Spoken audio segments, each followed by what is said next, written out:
Hi, everyone, and welcome to another Homeschool Live. I'm Christine, your host, and joining me again is Pat Murray from CTC Math. Thanks for coming again, Pat.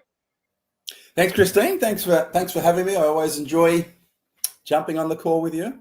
Yeah, we have so much fun talking about all things math. And so today we wanted to talk about tackling those really tough math problems. And we've talked about this before that, some math is not a popular subject with most people out there, even though it's not as scary as it sounds. But especially when we get into the older grades, the topics get harder and harder, and so parents, I know for sure, get a little anxious on, oh my goodness, how am I going to teach this? I don't even understand this. So we're going to talk about all of that stuff. And hey, if you've got specific math questions or you're struggling with a specific topic right now, jump in the comments, let us know, and we can hopefully answer your question today.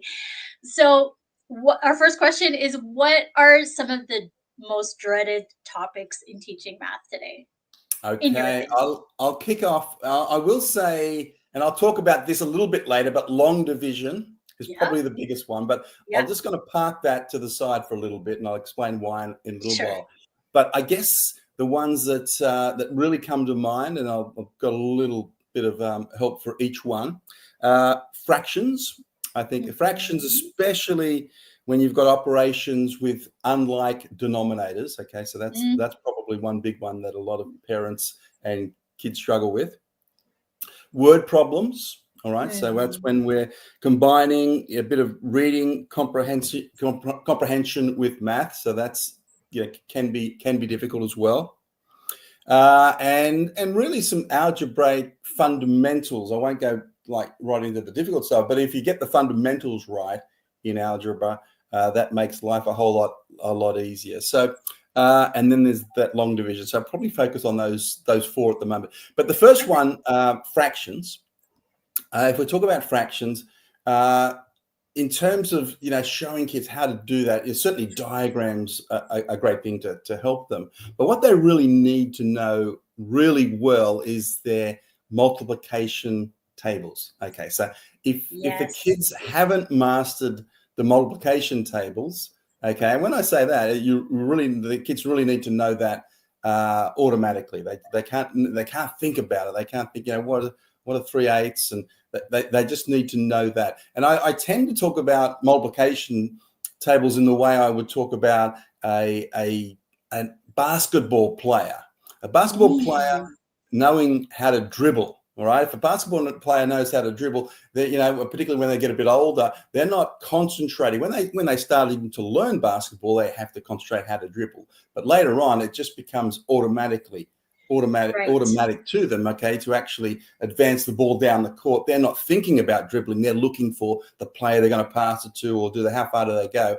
That idea of dribbling is just automatic. So they can't use any brain power, if you like, to think Right. about dribbling. They've got to Exactly. use Yeah. got to use all their brain power to actually advance the ball down. So that's very much like math when it comes to times tables and those automatic fast facts that the kids need to know. So it's really important that they know that really well, because once they know that, and when we relate it back to fractions, then the idea of looking for a common denominator, which they need to when they add fractions, then because very quickly they're processing in their mind, okay, if the denominators are 3 and 8, they don't want to be thinking, they don't want to be thinking, how do I do it? They just know, okay, well, 3 and 8 go to 24, so let's make the Exactly. denominators 24.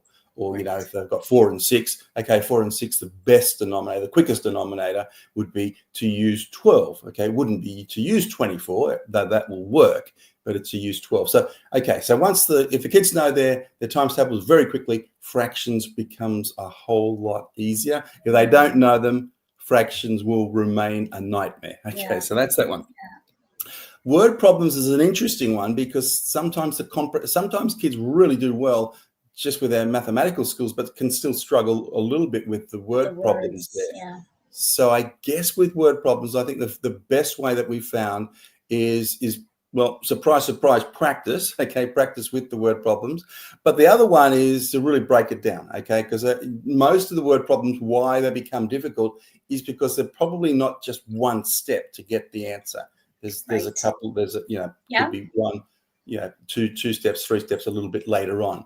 So I think with the word problems, okay, and that's where you probably as the teacher, as the homeschool parent, really need to sit down and really just break it up. And so whether it's a sentence by sentence, and then work out and really ask the kids, what do you think? Is this an addition one? Because it's going to be either addition, subtraction, multiplication, or division generally, and just a combination of them. And if you can, and you can ask them. Even not necessarily say, well, what do you think the answer is to this part of it? Just say the best way is, what should we be doing? Is this an adding thing or subtracting? And once they get that idea, we're going to say, okay, we're going to add for this bit. You can see that, and we're going to subtract for the next bit, or something along those lines. If they can just break those down, then those word problems become a lot easier to do. And then again, once they get that idea and practice, then they become a lot more confident with those problems. Yeah, I think for word problems, it's reading. For my guys, they sometimes I'll be correcting their work and I'm like, well, you only answered part of it. So and they got the answer right. So they know they got that part right. But I'm like, you didn't actually answer the part what they wanted to know What they the wanted answer to, yeah. to. So like, okay, you worked out how many apples Jimmy has, but what is he was supposed to do something else with the apples or something like that, and you forgot that part. So Yeah. and they're like, oh, but I got it right. I'm like, well, you got it part right. You didn't Right. actually finish it. So yeah, reading every part of it. Like I always tell them, read everything first, and then you gotta, like you said, like you kind of have to map it out as to all the steps that you need to take, and then jump right in and answer the questions.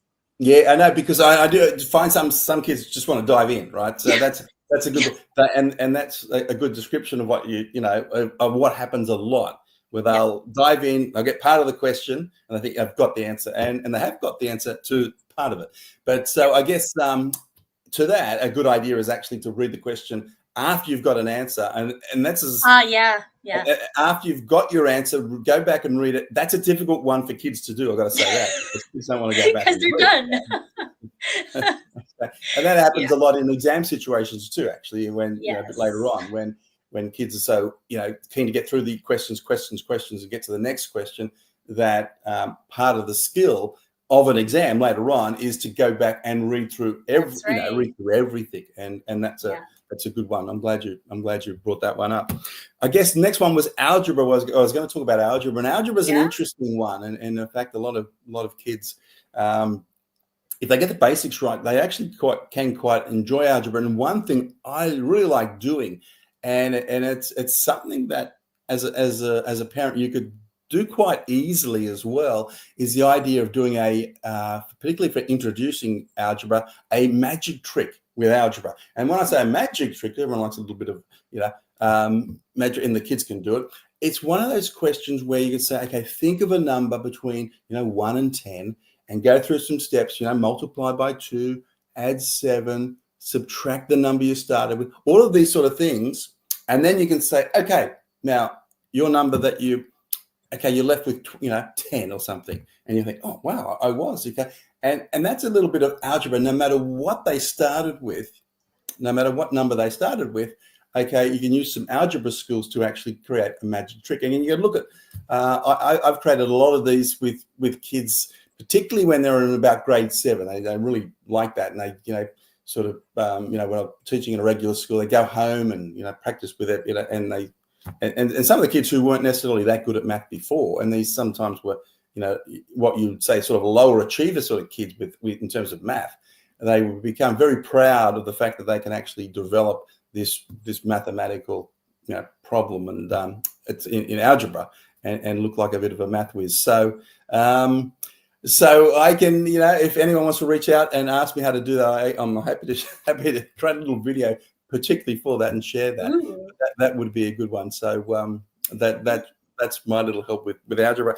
But then I jump now to long division because that is an absolute killer. Okay, now long division's a funny one in the fact that it sort of just comes along with everything else, up to about grade 5, grade 6, and then all of a sudden they hit with long division. And just to put the audience in the picture here, long division is so difficult that the kids do it in about grade 6, and the next time they do anything like long division is when they're in about grade 10 or grade 11. Okay. And generally only the top students will have exposed to what becomes algebraic division in a long division sense. Yeah. It is that difficult, right? And it's not, and it's only really geared at eventually to the top guys. All right. So most people after grade 6, when I say most, probably 65% of students will never see the idea of long division again. Okay, so if your child really struggles with long division, don't panic. But one thing I've noticed, and one thing we've sort of discovered, when I say our team has discovered over the last little while, is a bit of a real rethink about long division, because every other operations all the way to long division, it's all very algorithmic. So, you do follow processes, and they might be repeat, even long multiplication. It's a repeated process and so on. Yeah. But long division it is actually problem solving, because it brings in this case of, guess and check, or trial and error. Because when you do a division of something, you might say it might go in 5 times or it might go in 6 times, and you've got to test something out. Yeah. I got to do that. And then proceed, right? So you don't know. Whereas in every other aspect of math, it's this or that. Yeah. That's right. So this is very unique, and that's why I think it becomes a real problem. Okay. So as such, we've actually designed, and I came across this method. I mean, every method that I use, for CTC Math, I never discovered it. I've got a couple of things that I am given credit for, actually, in the worldwide math side of things, that I have sort of adapted and done. Well, that's not, but everything else is something that I've seen other people do, and I found, this is the best method, and I've always been, luckily, I guess I've got a bit of a steel trap. My mind's a bit of a steel trap for finding the best methods and then being able to teach them probably in a better way as well, in an easier way. So, but the idea of long division, I'll just finish on that, is that we've actually developed a method where we're going to take the guess and check out of it. We actually are creating a book, just, which is a little bit different for us. We don't normally, publish too many books, but this book we're actually publishing on long division, and it'll come out, I think, in February or March. But and the aspect of that long division is that we'll also have a lot of video little lessons that people can scan a QR code to find that.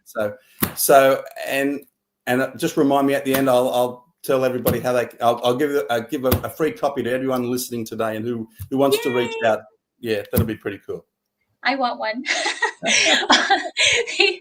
But honestly, I was one of the weird ones that when everyone else was struggling with long division, I actually enjoy doing long division, like just sitting down and watching it plot out, like, I really like the really long ones when you just kind of kept going until you got to the 0. Oh, it was so satisfying. Yes, that is satisfying when you get to that 0. There's no remainders. Yeah, those were my favorite kinds. And then algebra, it was everybody would be struggling in school with it, and here I am, I love algebra, so I can't wait till we get there with my kids. But yeah, it is what it is, and you just have to have patience, and I think this goes alongside with our advice for tackling the tough math topics. What are even if those of you who are watching right now, you may be just doing addition and subtraction, but the tough ones are gonna come. So Pat, tell us what you would advise parents going into these tough subjects. What's an overall piece of advice that you would give? Yeah, okay, great question. And firstly, Christina, shout out for you to be a lover of long division. I haven't met too many people like that. So Exactly. you're, That's you're why I quite said unique. I'm a weird one.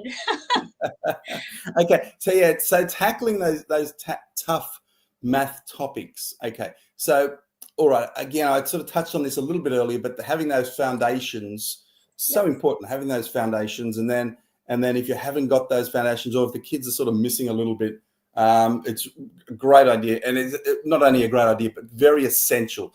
Go back and sort of fill Yeah. in those Yeah. gaps. Okay, now when we're tackling these tough math topics, first thing, don't put yourself under too much pressure. Okay, as the parent, as a teacher, all right, just realize, okay, some of these are a bit tough. All right, so just try to take a little bit of that tension or pressure that putting yourself under away.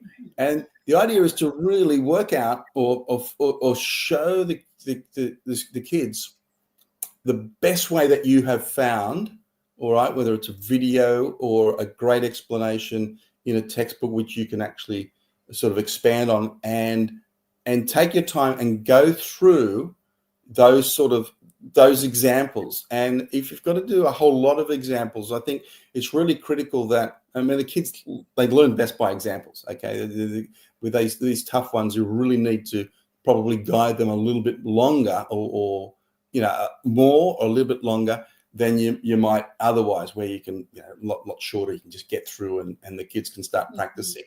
And I guess sometimes I've also found with the tougher topics that if you're going to say, I'm going to spend a couple of weeks on this, on fractions, for example, and you're finding that, wow, I'm sort of, I'm already 2 weeks in, I haven't really covered as much as I wanted, and that's okay. You can expand a little bit longer than, if you anticipate it for 2 weeks, maybe go for 3 weeks. But also, probably a good advice is to actually set yourself a limit, to think, well, my kid hasn't done as well as I would have probably liked at this point. But rather than beating your head against the brick wall, sometimes it's best, okay, let's just finish off this for a little bit. Let's move to something else. Mhm. And if you've just worked on what is a particularly tough topic, go for the next topic, choose something a little bit easier. All right, even if it's a little bit out of sequence, and just Right. give yourself the flexibility to say, okay, that was really tough, let's just have something a little bit easier. And even if I haven't quite finished done as much as I'd like to, or mastered it as well as as we would have liked to, often if you even go back 5, 6, 8 weeks later to that very same thing that they struggled with, it's so often that kids just they just sort of get it for whatever reason. They've had a bit of a break from it, and then you go and revisit it, and all of a sudden the penny drops, if you like. Something has really, for whatever reason. Okay, sometimes it's really hard to pinpoint, and don't be surprised that happens. So, and that's why I think one of the great things about the ability to bring into your regular work, the idea of some weekly revision sort of stuff that goes Yeah. over Yeah. That's true. what we have weekly revision sets, which are fantastic, because each week that we have, it's just little questions that are from 6 months ago, 3 months ago, 2 months ago, whatever. But it's just that constant practice the kids are continually getting exposed to, and refreshing on what they did a while ago. I think that's really essential to sort of keep that whole thing moving smoothly right through the whole school year. Mhm. Yeah, revision is important, and I like the fact of that you mentioned about taking those breaks, because Mm. if you keep pushing, they shut down. So, and you don't want that, because then they'll never finish math. Um, so, and there are the fun little things that you can do, and I know we can talk about some of the fun stuff that CTC Math has included in there. And but I was thinking also for students who may be watching, maybe curious about those tough math topics, to what sort of advice would you give to any students listening? Good, good, good. Okay, that was good because that was my next point. Because all that advice really was sort of the parents' wise, so that Yeah. was good. So for students, firstly, ask questions when confused. All right, so that's really critical, and I think it's much easier, to ask mum or dad some questions. So that's, and they're probably already pretty good at that. I guess sometimes though, if as the parent and you've been teaching for a bit and you've been showing them, and you're feeling a little bit frustrated that why aren't you getting this, because I'll keep on showing you this. Okay, that's important that that they don't sense that frustration from you. Okay, and Right. kids will True. know whether you're frustrated. You know that, and you'll know that you're getting Yeah. frustrated. So Yeah. that's a tough one. That's a tough one, but you've got to be aware of it, because if they know you're getting frustrated, that they're unlikely going to ask you some questions. Okay, so next one, the idea of just practice regularly. Okay, so you need to practice regularly at regular intervals, and really, I think it's a good idea that if, as a student, if you notice something that, okay, I've struggled a little bit in the past with this, rather than avoid it in the future, you're going to think, okay, well, better if I can practice a little bit more, I'll feel a bit more confident, my capabilities will improve, and it's just a cycle. All right, math is a cycle, as a lot of other subjects are, but math particularly. Okay, as soon as you practice a bit more, your capabilities and confidence sort of rise together. So the other one I just was going to write is just remember that everyone does learn at their own pace as well. Okay, Right. so if you're a student and you've got a buddy who's sort of going ahead of you a little bit, or that's okay. I know no one ever wants to sort of fall Fall behind or behind. feel Yeah. like they're falling behind.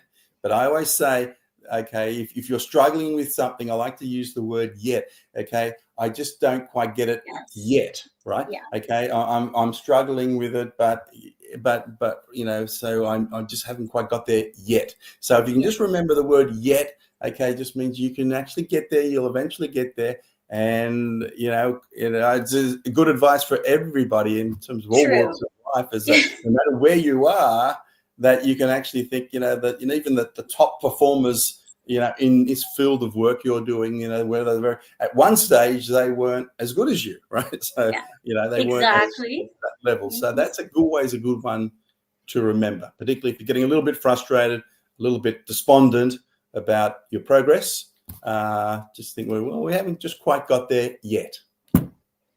Awesome. That's awesome. And I hope you students out there, you're listening and you're taking notes, and don't give up and keep trying. And so, Pat, tell us how we can utilize CTC Math to help with all of these particular challenges. Okay. Well, I think most parents, most kids using CTC Math, what we hear from them all the time really is the video instructions. Okay, that's Yeah. where we really, I guess, excel as a program, as a great resource, a great help for both parents and their kids. The videos are really designed to be nice and concise, clear, the easiest explanation that we can actually provide without simplifying anything, right? So Right. we've simplified the understanding without actually simplifying the process, if that makes sense. So and it's an interesting one too, because we often get, how can you explain something so clearly in 3 or 4 or 5 minutes? Right. And we say, well, the reason we can is because we've spent hours and hours and hours and hours Yeah. chunking it down to that Right. five, what often is a very sweet spot.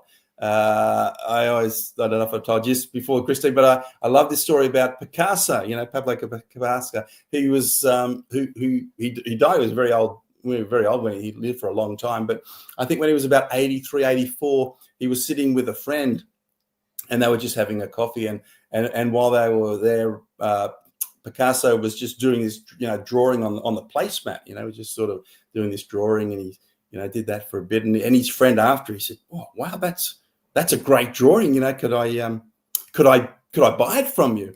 And Picasso's thinking, "Oh," he goes, "Yeah, I'd sell it to you for." He goes, "How much?" He goes, $75,000. Right? And his friend goes, $75,000? It only took you 20 minutes. And Picasso goes, no, no, no. It took me 63 years and 20 minutes to Perfect. develop that drawing, right? So it's just all Wow. this experience. So it's a little bit like within our videos, right? We've combined it. It's a 5-minute video, but it's taken, I guess, myself, decades of time to actually Yeah. produce that. So that's, a good analogy, I guess, on how we've actually designed the program. We just, using, decades and decades of experience. We know what works. We've been doing this, as you know, since, 1998 when we first started I first created my first videos. I've been doing it for a while. Wow.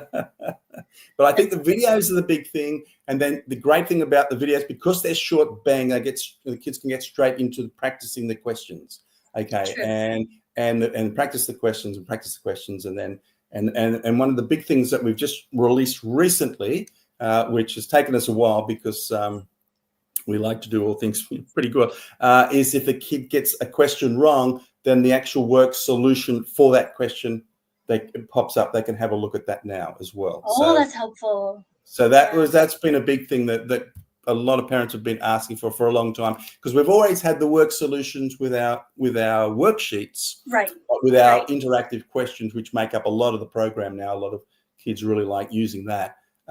Then we've just introduced the full work solutions. Before we had just sort of partial solutions, which Okay. were Good. okay, but that full work solutions is really important. But then I have to go back to that video again. The videos, because it's so short, and people sometimes don't get things the first time. All Right. right, You can watch it they've got again. time to go back and Mhm. watch it again and so on. And I know myself, if I'm if I'm watching something and my mind might get distracted, I'm thinking of Right. something else. Oh, what? You can Yeah. go back and watch it again. Not a problem. Yeah. That's something that I've had to encourage my guys to do as well, and just okay, but and then they get fresh. They sit there and they're frustrated. I'm like, you can watch the video again. Like, just press play. Like, it hasn't gone away. It's not the same as when I was in school, and if you went off into dreamland and the teacher was Mm, talking and oh, you missed it, now you're yes, stuck. Yeah, yes, you're yes, really stuck. yes. But you're learning at home. You've Yeah, got this opportunity to just take your time, and yeah. just Well, in those days, you couldn't pause and rewind your teacher, could you? right, So, exactly. whereas this We one, wish we you did. can. And the good news is that even if I'm explaining something for the second or third or fourth time watching your video, I will never get frustrated with. Okay, I just. That's true. That is so true. And I know you have I can't remember what you call it, but there's specific gaming, like you have a few games on there that help you Yes, practice your skills. the So speed if, for skills is what we've example, called it. like Yeah. yeah, for multiplication, like getting those hey, if you're doing those long divisions and you need to get those multiplication skills up. Yeah, multiplication, division, addition, and subtraction. So the four fast facts Good. that we've got, and it's an interesting one because there's also in the division one we've actually got a division with the remainder, and it's amazing. And this really goes back to the long division a little bit. As soon as you got division with remainder, it's amazing how much more mental much more mental work is required, and there's no quick way of Yes. doing it, just practice. But it is amazing how quickly that affects you. Just that little extra reminder, wow, just throws you out. But again, just practice that. But it slows you down by a factor of about 3. It's quite extraordinary, right? So if you can get 20 Wow. questions, 20 questions, or 30 questions done in this time, well, as soon as you throw a division with a remainder, you sort of bring it down to about 10 questions in that same time. So it's an extraordinary sort of thing. So, but the mental maths super important. Good, good. So if you're using CTC Math and you haven't used these features, definitely check them out and take it full advantage of CTC Math resources. If you haven't, we'll put the website on the screen and it's in the chat in the comments. Uh, definitely hop on to ctcmath.com and check that out. And Pat, you promised a free book. Can you I tell us? did. Okay, so the way to get that, and I haven't told my team that. I just thought of this. Oh, And this, as you know, Kristen, it's very early in the morning for me. So okay. yes, But it is. if you email info@ctcmath.com, so info@ctcmath.com, and just in the subject or somewhere in it, just write the long division book. All right. Okay. You just write, Pat promised me the long division book, and we'll when it's released, we sort of think February, March, we'll Okay. get you a copy. All right. Awesome. Awesome. So we'll put that in the comments and Oh, make good. sure people can get that. Yeah. Great resource. I'm excited. Yeah. It's good to, because it puts a little bit of pressure on me to get that ready now by that time. Yeah, My we'll be team will be hounding you. thrilled when I tell them. Awesome. Well, thank you so much for chatting with us again, Pat. It's always a pleasure to talk to you and get to know more and just be more confident in teaching math. It's so helpful that there's math experts out there like you, and you're so helpful and so gracious to answer all of our questions. And so, yeah, a reminder, if you have specific math questions, please add them to the comments and we will get them over to Pat so he can answer them properly. and we hope that you join us again for another Homeschool Live, and we'll see you again soon. Thanks for watching. Thanks for saying. Bye.